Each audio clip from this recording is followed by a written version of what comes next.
पता है, जब हमें कोई फिजिकल चोट लगती है ना, जैसे पैर की हड्डी टूटना, तो हम सीधा एक्सरे करवाते हैं ना। बिल्कुल, सीधा डॉक्टर के पास जाते हैं। हाँ, और डॉक्टर उस काली फिल्म पर ना एक सफेद लाइन की तरफ इशारा करता है और कहता है कि देखिए यहाँ दिक्कत है, ये हड्डी टूटी है। सब कुछ बहुत ही, क्या कहते हैं, साफ, बाइनरी और सुलझा हुआ होता है। हाँ, टूटा है या नहीं टूटा। हाँ, एक सर्टेनिटी होती है वहां पर, एक क्लैरिटी होती है। एग्जैक्टली। और सबसे बड़ी बात, उस सफाई में यानी उस क्लैरिटी में एक अजीब सा सुकून होता है, क्योंकि हमें पता होता है कि प्रॉब्लम आखिर है क्या और उसको ठीक कैसे करना है। पर जब हम इंसानी दिमाग, हमारे जज्बातों या हमारी अंदरूनी जिंदगी की बात करते हैं ना, तो अचानक से वो एक्सरे मशीन काम करना बंद कर देती है। सही बात है, वहां कोई फिजिकल प्रूफ नहीं होता। वही तो। और हमारी सोसाइटी में हम सब बिना किसी एक्सरे के, बिना किसी ठोस वजह के खुद को अंदर से टूटा हुआ मान बैठते हैं। मतलब हम लगातार खुद को ठीक करने निकल पड़ते हैं, बिना एक बार भी ये सोचे कि वेट, क्या वाकई अंदर कुछ टूटा भी है या नहीं। ये बहुत ही डीप ऑब्जर्वेशन है। तो आज की इस डीप डाइव चर्चा में हम इसी उलझन को सुलझाने वाले हैं। हम संदीप शिवन के विचारों और उनकी किताब perhaps self was never a problem पर एक ऐसी बातचीत करेंगे जो शायद उस गहरी थकान से आजाद कर सकती है जिससे आज आई थिंक लगभग हर इंसान जूझ रहा है। हाँ, और ये थकान कोई फिजिकल थकान नहीं है। बिल्कुल नहीं, ये पूरी तरह से मेंटल और इमोशनल है। लोग आजकल अंदर ही अंदर इतने थके हुए क्यों हैं, जबकि बाहर से उनकी जिंदगी बिल्कुल ठीक और सुलझी भी लगती है। ठीक है, आइए इसको थोड़ा डिटेल में समझते हैं, क्योंकि हम अनजाने में ही खुद से एक क्वाइट वॉर, यानी एक बहुत ही शांत लेकिन जानलेवा युद्ध लड़ रहे हैं। हम कभी टूटे हुए थे ही नहीं, बल्कि खुद को ठीक करने की लगातार कोशिश ही हमारी सबसे बड़ी समस्या बन गई है। अगर हम इसको बड़े पैमाने पर देखें तो जो लोग माइंडफुलनेस, ध्यान या सेल्फ हेल्प की दुनिया को थोड़ा बहुत भी फॉलो करते हैं, उनके लिए ये बात शुरू में थोड़ी अजीब या विपरीत लग सकती है। हाँ, क्योंकि हमें तो यही सिखाया गया है ना कि हमें हमेशा बेटर होना है। एग्जैक्टली। क्योंकि अब तक हमें यही सिखाया गया है कि हमारे अंदर लगातार सुधार की गुंजाइश है। लेकिन आज की इस चर्चा का मकसद साइकोलॉजी या उन आत्म सुधार की पुरानी बातों को गलत ठहराना नहीं है, बल्कि उस पूरे नजरिए को एक बहुत ही नरम, ठहराव भरे ढंग से देखना है। जब हम संदीप चौहान के काम को पढ़ते हैं तो एक बात बहुत साफ हो जाती है। वो क्या? कि उनका मकसद किसी को नए नियम या इंप्रूवमेंट का एक और नया चेकलिस्ट थमाना नहीं है। इस पूरी चर्चा का लक्ष्य सिर्फ एक हल्कापन महसूस कराना है।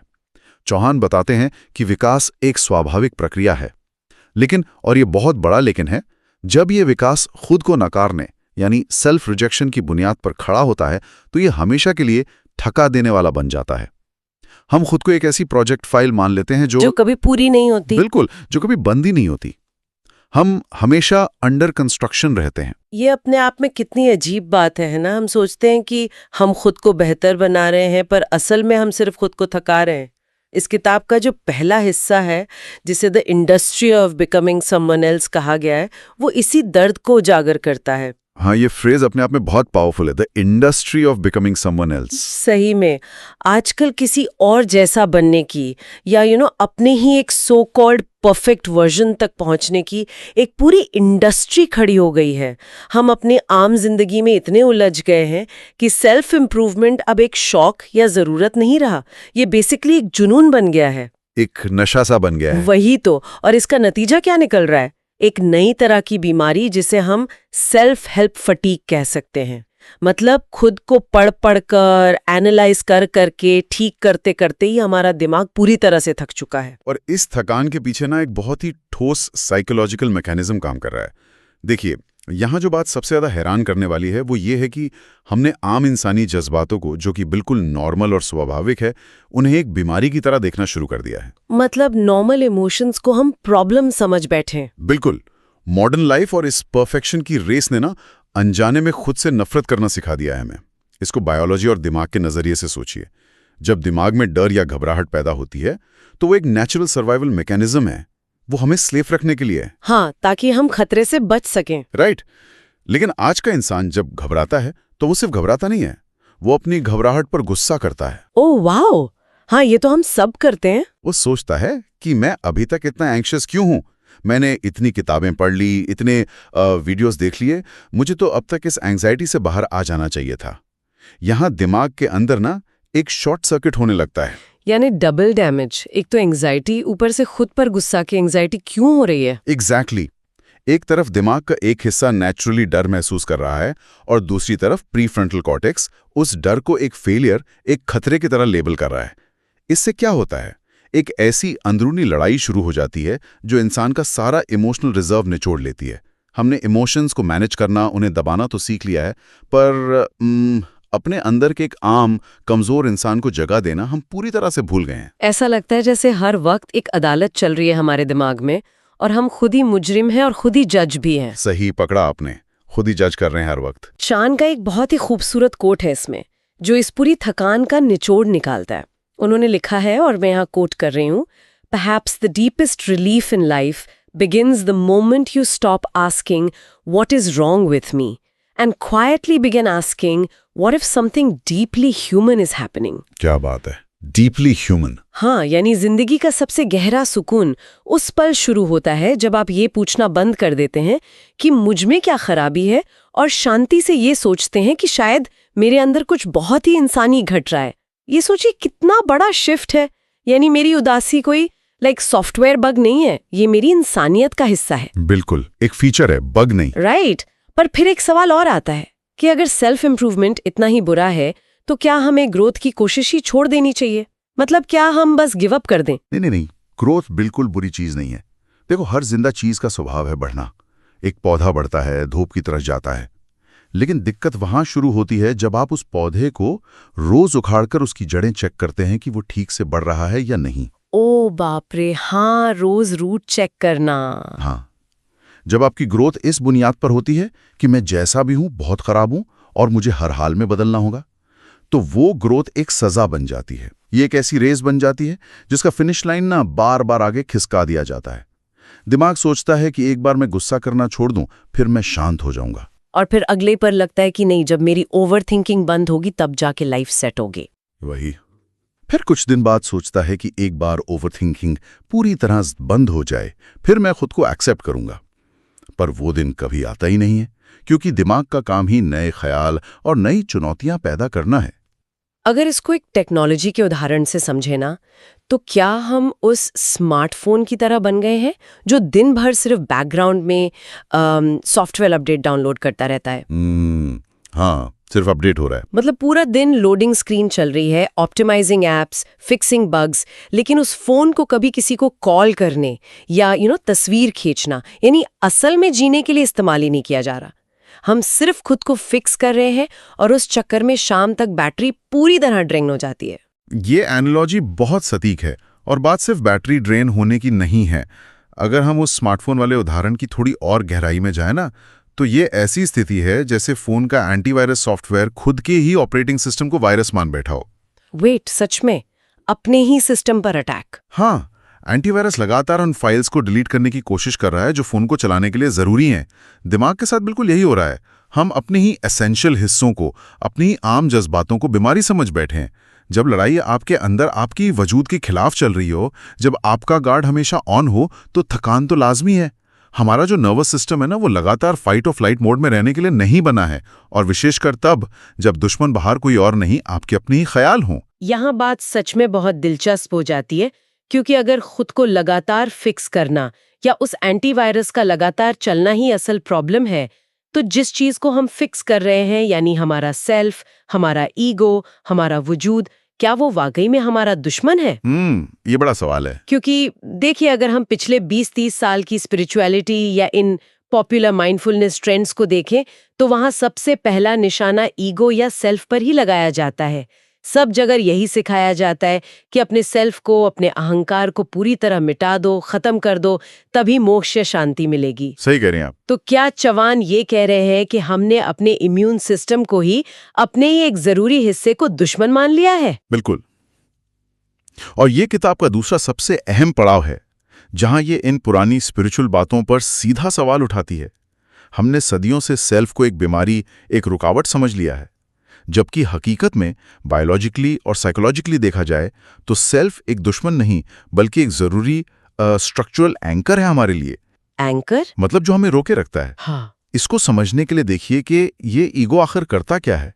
ये हमारी हिफाजत करता है, ये हमारे पिछले अनुभवों की यादें संजोता है ताकि हम दोबारा आग में हाथ न डालें। ये कल का बिजली का बिल भरने की जिम्मेदारी याद रखता है। ये इस भौतिक दुनिया में हमारी भागीदारी को, हमारे पार्टिसिपेशन को संभव बनाता है। अगर आप दिमाग से सेल्फ को पूरी तरह निकाल दें तो एक इंसान इस सोसाइटी में फंक्शन कैसे करेगा? वो अपने बच्चों को पहचानेगा कैसे? सही बात है। ये बात तो वही हुई कि हाईवे पर गाड़ी चलाते वक्त स्टीयरिंग व्हील को ही निकाल फेंको, क्योंकि कभी-कभी वो गाड़ी को गड्ढे की तरफ ले जाती है। हाँ, एग्जैक्टली। स्टीयरिंग व्हील तो एक एंकर है ना, वो दुश्मन थोड़ी ना है। लेकिन फिर उन सब फिलॉसफी का क्या जहां लोग कंप्लीट डिटैचमेंट यानी पूरी तरह से वैराग्य की बात करते हैं। ऐसा लगता है कि आदर्श स्थिति वही है जहां किसी को किसी भी बात का कोई फर्क ही ना पड़े, कोई अटैचमेंट नहीं। ये एक बहुत जरूरी सवाल खड़ा करता है और चौहान इसका जवाब बड़ी कड़ी लेकिन बहुत शांत आलोचना के साथ देते हैं। उनके हिसाब से कंप्लीट डिटैचमेंट एक एब्सोल्यूट मिथ है, एक बिल्कुल नामुमकिन ख्वाब। मिथ है? ऐसा क्यों? क्योंकि एक जिंदा दिमाग का जो खून और मांस से बना है, उसका बायोलॉजिकली ये काम है कि वो सोचेगा, वो महसूस करेगा, अपने आसपास के एनवायरनमेंट को स्कैन करेगा और उस पर रिएक्ट करेगा। हाँ, हम इंसान हैं, पत्थर थोड़ी ना। नहीं तो लोग स्पिरिचुअल शांति का मतलब ये निकाल लेते हैं कि अब मैं एक पत्थर बन जाऊंगा, मुझे कोई दर्द या घबराहट महसूस नहीं होगी। पर सच पूछो तो ये शांति नहीं है, ये तो इंसानियत का पूरी तरह से दमन करना हुआ। तो फिर ये जो ध्यान या मेडिटेशन हम इतने सालों से करते आए हैं, उसका क्या मतलब रह गया? हम ध्यान करने बैठते इसीलिए है ना कि दिमाग थोड़ा चुप हो जाए, ये ख्यालों की भीड़ आना बंद हो जाए। पर अब आप कह रहे हैं कि दिमाग का काम ही कंटिन्यूअसली चलना है। हाँ। तो क्या हम खुद को एक ठहरे हुए पानी का तालाब बनाने की कोशिश कर रहे हैं, जबकि हमारी फितरत यानी हमारा नेचर एक बहती हुई नदी की है, जिसमें लहरें आना, तूफान आना एकदम स्वाभाविक है? क्या खूबसूरत बात कही आपने। तालाब और नदी वाला उदाहरण इस पूरी स्थिति को बहुत सटीक ढंग से दर्शाता है। हमने मेडिटेशन को दिमाग को चुप करने का एक औजार समझ लिया है, लेकिन ध्यान का असली काम अंदर के उस तूफान को, उस टर्बुलेंस को नरम करना है, ना कि उसे पूरी तरह से मिटा देना। नरम करना है, मिटाना नहीं। ओके। सोचिए कि जब आप मेडिटेशन करने बैठते हैं और अचानक से कोई ख्याल आता है तो आप क्या करते हैं? आमतौर पर लोग उस ख्याल से लड़ने लगते हैं कि अरे मैं तो ध्यान कर रहा हूं, ये राशन की दुकान का ख्याल कहां से आ गया। हाँ, और फिर खुद पर चिढ़ होती है। यही लड़ाई थकान पैदा करती है। क्या ध्यान ने कभी किसी किताब में ये वादा किया था कि मेडिटेशन के बाद जिंदगी में कभी दुख, गुस्सा या स्ट्रगल आएगा ही नहीं? नहीं। ध्यान का मकसद सिर्फ ये था कि जब वो उफान उस नदी में आएगा तो आप उस उफान के खिलाफ बंध नहीं बनाएंगे, बल्कि उसके साथ एक समझदारी भरा रिश्ता बनाएंगे। यानी जब नदी में उफान आएगा तो आप उसमें कूदकर पानी को रोकने की कोशिश नहीं करेंगे, बल्कि किनारे बैठकर उस उफान को बस देखेंगे, शांति से देखेंगे। बिल्कुल। ये सच में एक बहुत बड़ा शिफ्ट है। हम लोग ना शांति को एक परमानेंट परफेक्शन की तरह देखने आदी हो गए हैं।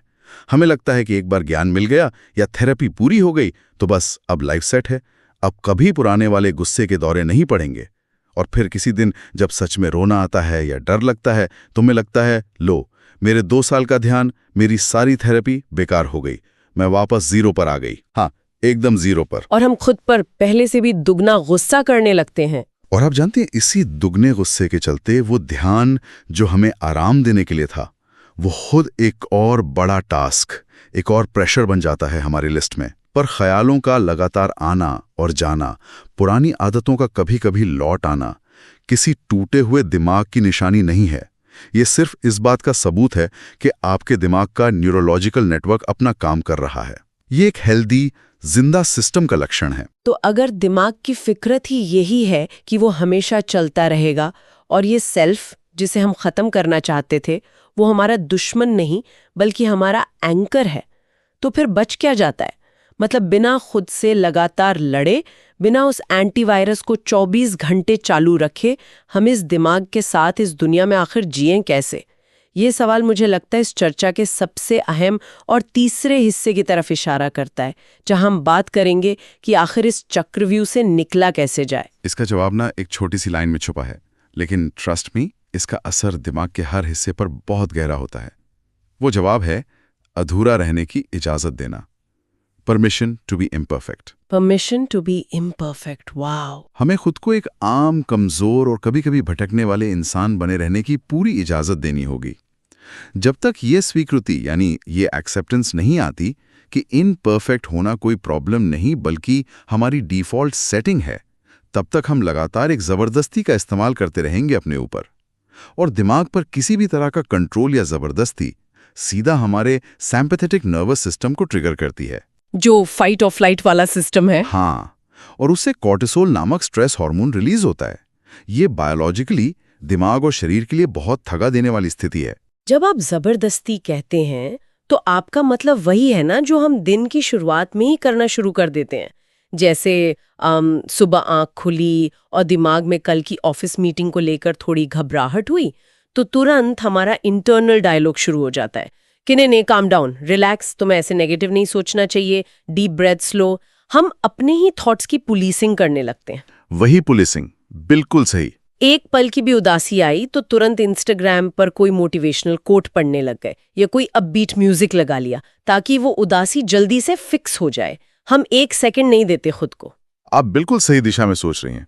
ये जो 24 घंटे का थकावट भरा सेल्फ मैनेजमेंट है ना, यही वो क्वाइट वॉर है जिसकी बात हमने चर्चा की शुरुआत में की थी। इसलिए किताब एक बहुत ही गहरा साइकोलॉजिकल कॉन्सेप्ट पेश करती है, कंट्रोल को छोड़कर पार्टिसिपेशन यानी भागीदारी की तरफ जाना। कंट्रोल से पार्टिसिपेशन, इसको थोड़ा एक्सप्लेन करेंगे? जरूर। इसको ऐसे समझिए, जब आप किसी जज्बात को कंट्रोल करने की कोशिश करते हैं तो दिमाग का रवैया होता है, मुझे ऐसा महसूस नहीं करना चाहिए। ये थॉट डायरेक्टली आपके दिमाग को सिग्नल देता है कि बॉडी में कुछ बहुत गलत हो रहा है और इससे आपका पैनिक और बढ़ जाता है। राइट। क्योंकि आप उस इमोशन से लड़ रहे हैं। हाँ। पर जब आप पार्टिसिपेशन अपनाते हैं तो आप खुद से कहते हैं, अच्छा मुझे भी डर लग रहा है, ठीक है, ये एक नॉर्मल इंसानी जज्बात है और इस वक्त ये ठीक है। जैसे ही आप ये कहते हैं, आपका प्रीफ्रंटल कॉर्टेक्स एक्टिवेट होता है और एमिगडाला का जो पैनिक था ना, वो अपने आप शांत होने लगता है। आप उस डर में भागीदार बन जाते हैं, उसके खिलाफ दीवार नहीं खड़ी करते। तो इन सब का आखिर क्या मतलब है? सिर्फ एक आंतरिक वाक्यों को बदलने से पूरी बायोलॉजी और साइकोलॉजी बदल जाती है? प्रैक्टिकली हाँ। मुझे घबराहट नहीं होनी चाहिए की जगह बस ये मानना कि मुझे घबराहट हो रही है और ये ठीक है। घबराहट अभी भी वही है, पर उसके साथ जो दूसरी लड़ाई चल रही थी, जो उस घबराहट पर हमें गुस्सा आ रहा था, वो खत्म हो गया। एग्जैक्टली। फर्स्ट डार्ट लगता है पर सेकंड डार्ट हम खुद को नहीं मारते। अगर इसको एक आम जिंदगी के उदाहरण से देखें, सोचो अगर किसी करीबी दोस्त का बुरा दिन हो, उसकी नौकरी छूट गई हो या वो उदास हो, तो क्या हम उसके पास जाकर उसको डांटते हैं? क्या हम उसे कहते हैं कि तुम फेल हो गए हो, तुम्हारी सारी किताबें पढ़ना बेकार गया, तुम्हें अब तक इस उदासी से आगे बढ़ जाना चाहिए था? कभी नहीं। एक दोस्त के नाते हम ऐसा सोच भी नहीं सकते। हम उसके पास बैठते हैं, हम उसे समझते हैं, हम बिना उसे फिक्स किए उसके कंधे पर हाथ रखकर कहते हैं कि हाँ यार, ये वक्त मुश्किल है और तुम्हारा रोना बनता है। हम उसके साथ हमदर्दी से पेश आते हैं, उसे स्पेस देते हैं। वही तो फिर हम अपने खुद के बारे में इतने कठोर, इतने हार्श क्यों हो जाते हैं? हमारा अपना बुरा दिन होता है तो ये दोस्ती खत्म। हम सीधा एक सख्त बॉस बन जाते हैं और खुद को फेलियर का टैग दे देते हैं। हमारी खुद के साथ जो आंतरिक दोस्ती है वो इतनी जहरीली, इतनी टॉक्सिक क्यों हो गई है आज के टाइम में? ये एक बहुत ही कड़वा सच है और इसी कठोरता को पिघलाने की जरूरत है जिसकी वकालत संदीप चौहान इस किताब में कर रहे हैं। किताब एक बहुत ही सुनहरे निष्कर्ष पर आती है कि समझना यानी अंडरस्टैंडिंग दबाव या लड़ाई से कहीं ज्यादा जल्दी और गहरी शांति देता है। Understanding creates relief faster than struggle. बिल्कुल। जब आप अपने अंदर चल रहे तूफान को अपनी हार नहीं मानते तो वो तूफान नेचुरली अपनी शांति की तरफ बढ़ने लगता है। ये जो जल्दबाजी होती है ना हमारे अंदर की कि मुझे अभी के अभी पॉजिटिव फील करना है, ये चीज़ों को और जकड़ देती हैं। पर जब आप खुद से कहते हैं मैं अभी परेशान हूं और इस परेशानी को गुजारने में थोड़ा वक्त लगना नॉर्मल है, तो वो जो मेंटल प्रेशर कुकर है ना, उसकी सीटी निकल जाती है और अंदर का जकड़ाव ढीला पड़ने लगता है। ये बात वाकई सीने से एक लंबा समय से रखा हुआ बोझ हटा देती है। खुद को समझने से और थोड़ी इजाजत देने से ही असली शांति मिलती है, उस सो कॉल्ड परफेक्ट वर्जन का लगातार पीछा करने से नहीं। अगर हम अपने इस पूरे डीप डाइव के सार को, इसके कोर को इकट्ठा करें तो तस्वीर ये बनती है कि जिंदगी का मकसद खुद को पूरी तरह से जीतना या अपने ही दिमाग पर कब्जा करना बिल्कुल नहीं है। नहीं है। दिमाग कोई मैदान जंग नहीं है। सही बात। ये दिमाग कोई मैदान जंग नहीं है जहां आपको किसी हिस्से को हराना है। जिंदगी तो इस खामियों भरे अधूरे लेकिन बेहतरीन सेल्फ के साथ एक समझदारी और दोस्ती से जीने के बारे में है। सबसे बड़ा सच जो इस पूरी चर्चा का एंकर है वो यही है कि हम कभी टूटे हुए थे ही नहीं, हम बस खुद को जबरदस्ती ठीक करने की थकान से चूर थे। ये एहसास सच में जिंदगी बदल देने वाला है। जरा ठहरकर सोचिए, इस बात को मान लेने का हमारी दैनिक जिंदगी पर, हमारी डेली रूटीन पर कितना बड़ा असर पड़ सकता है। अगर हर सुबह की वो छोटी घबराहट, दिन के बीच आने वाला कोई आम सा नेगेटिव थॉट या रात को सोते वक्त होने वाली बेचैनी को लोग एक फेलियर या किसी कमी का सबूत मानना छोड़ दें, तो उनके दिमाग से रोजाना कितना बड़ा दबाव कम हो जाएगा। एक बहुत बड़ा बोझ हट जाएगा। वो आज़ादी कितनी गहरी होगी जब किसी को ये एहसास होगा कि उसे अब लाइफ लॉन्ग अपनी खुद की रिपेयरिंग नहीं करनी है। जिंदगी की उथल पुथल को एक इंसान की तरह जीना है, किसी खराब मशीन की तरह उसे लगातार ठीक नहीं करते रहना है। बिल्कुल। और सोचिए, अगर हम एक्सरे मशीन वाली उस शुरुआती बात पर वापस लौट आए ना, हम सालों से दिमाग और जज्बातों का इमेजिनरी एक्सरे करके उसमें उन फ्रैक्चर्स को ढूंढ रहे हैं जो वहां असल में थे ही नहीं। वहां तो बस एक बहती हुई जिंदा नदी थी जिसे हम गलत समझ बैठे। अब जरा ठंडे दिमाग से सोचिए, अगर हम अपना सारा वक्त, अपनी सारी मेहनत, अपने वो ध्यान के लंबे आवर्स और अपनी वो अनमोल ऊर्जा जो हम अब तक सिर्फ खुद को ठीक करने में और उन इमेजिनरी फ्रैक्चर्स को जोड़ने में लगाते आए हैं, अगर हम वो सब अचानक से बंद कर दें। एक ऐसा सवाल है जिसे मैं चाहती हूँ कि हम सब आज अकेले में वक्त निकालकर सोचें। अगर लोग अपनी सारी ऊर्जा खुद को फिक्स करने में लगाना पूरी तरह बंद कर दें, तो उस बची हुई आजाद ऊर्जा और उस नई शांति के साथ हम इस दुनिया में और क्या कुछ नया, क्या कुछ खूबसूरत और बेहतर बना सकते हैं। जब अंदर का वो क्वाइट वॉर शांत हो जाएगा, तो वो बची हुई ताकत, वो एनर्जी आखिर कहाँ जाएगी? इस नए विचार के साथ, इस नर्म एहसास के साथ हम आज की ये गहरी चर्चा यहीं रोकते हैं।